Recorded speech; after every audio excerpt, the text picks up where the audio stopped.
नमस्कार मित्रो, मी डॉक्टर सम्राट जानकर तुमचं गटफिट क्लबमध्ये मनपूर्वक स्वागत आहे।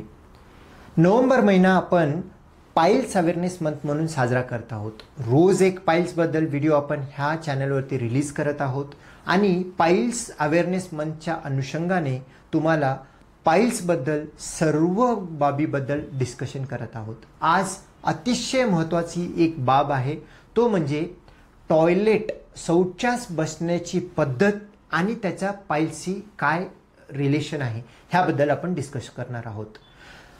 टॉयलेटमध्ये बसणारी पोझिशन म्हणजे टॉयलेटला शौचास बसणारी पोझिशन आणि त्याचा तुमच्या पाइल्सशी संबंध काय, हा थोडं हास्यास्पद गोष्ट आहे।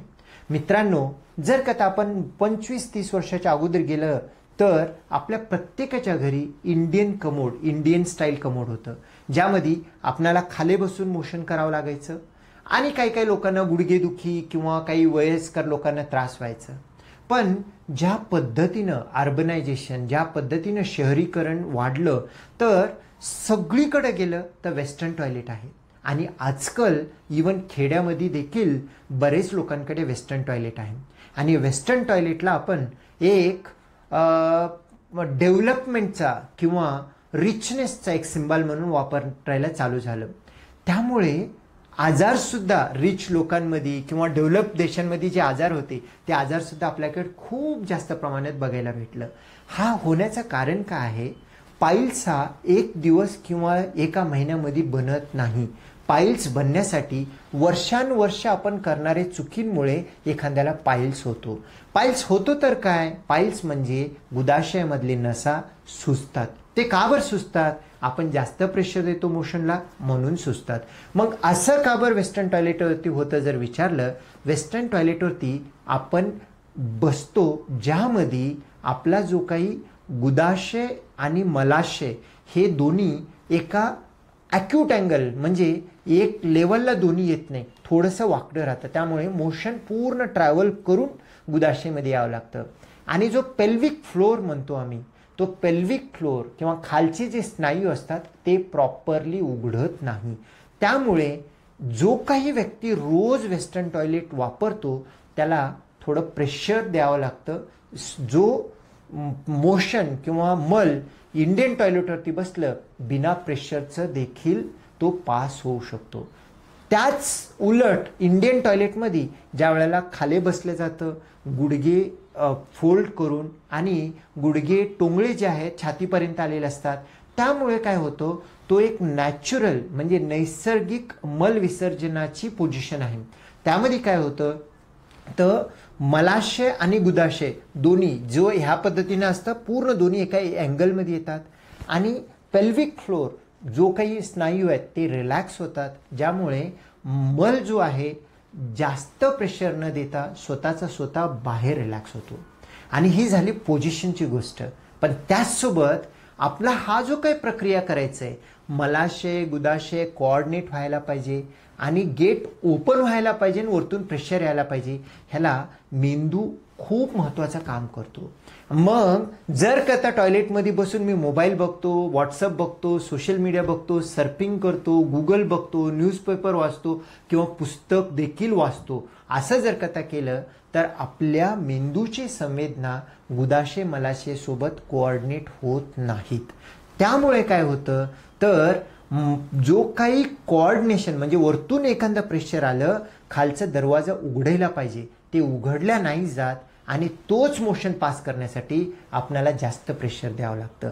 त्यामुळे प्रेशरमुळे पाइल्स होण्याची शक्यता वाढतं। मग काय करायला हवं? आता काय वेस्टर्न टॉयलेट काढून इंडियन टॉयलेट करायचं का? असे नाही। जर तुमच्या घरी वेस्टर्न इंडियन टॉयलेट असेल, इंडियन टॉयलेट वापरा। जर वेस्टर्न टॉयलेट असेल, पायाखाली 1 फुटाचा 1.5 फुटाचा स्टूल ठेवू शकता। त्यामुळे तुमचे पाय वरती येतात, गुडघे छातीच्या लेवलवरती येतात, जेणेकरून तुमचा ॲनस आणि रेक्टम एका लाईनमध्ये येतं आणि त्याच्यामध्ये हलकं पुढे जर झुकलं गेलं तर एकदम राईट नॅचरल, जो की नॅचरल पोश्चर फॉर डेफिकेशन म्हणजे नैसर्गिकरित्या शौच विसर्जनासाठी असलेला सर्वात चांगला पोश्चर डेव्हलप होतो। त्यामुळे शौच जास्त प्रेशरने देता बाहेर पडतो. आणि असं जर होत असेल आणि त्याचसोबत माइंडफुल डेफिकेशन म्हणजेच काय, तर एखाद्या वेळेला मोशन पास करण्यासाठी आपण टॉयलेटमध्ये गेलं तर तिथं जास्तीत जास्त 5 ते 7 मिनिट जास्त वेळ बसू नये. आणि त्या 5 ते 7 मिनिटांमध्ये आपला मेंदूला आणि मोशन मलाशय गुदाशयाला कोऑर्डिनेट करण्यासाठी आपण मोकळं सोडायला हवं, जेणेकरून हातामध्ये मोबाईल किंवा कोणते न्यूजपेपर, बुक, काहीही महत्त्वाचं काम घेऊन जाऊ नये. आणि बसल्यानंतर रिलॅक्सली मोशन पास करावं, जास्त वेळ न बसता. जर कथा आपल्याला अर्ज येत नाही किंवा मोशन येत नाही, ताकद देऊन मोशन पास करण्यापेक्षा बाहेर यावं. आणि ज्या वेळेला नेक्स्ट नैसर्गिक कॉल येतं, नॅचरल एक कॉल येतो, त्यावेळेला आणखीन एक वेळेस आपण जाऊन मोशन पास करू शकतो.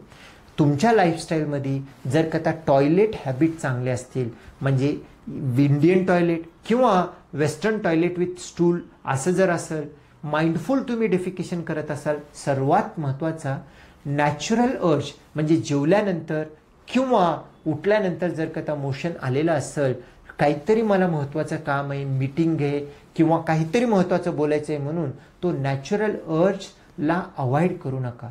तवाच्या तवा जाऊन त्याला एक्सक्रिशन म्हणजे पूर्ण विसर्जन करा, जेणेकरून ह्यामुळे तुमच्या गुदाशयाच्या स्नायूंवरती प्रेशर येणार नाही.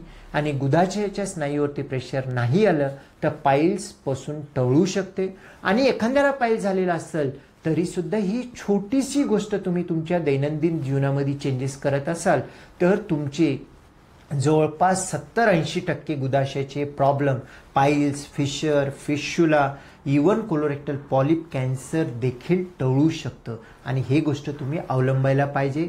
पाईल्स होऊ नये म्हणून, आणि झालं तर ट्रीट व्हावं म्हणून, ऑपरेशन झालं तर वापस होऊ नये म्हणून.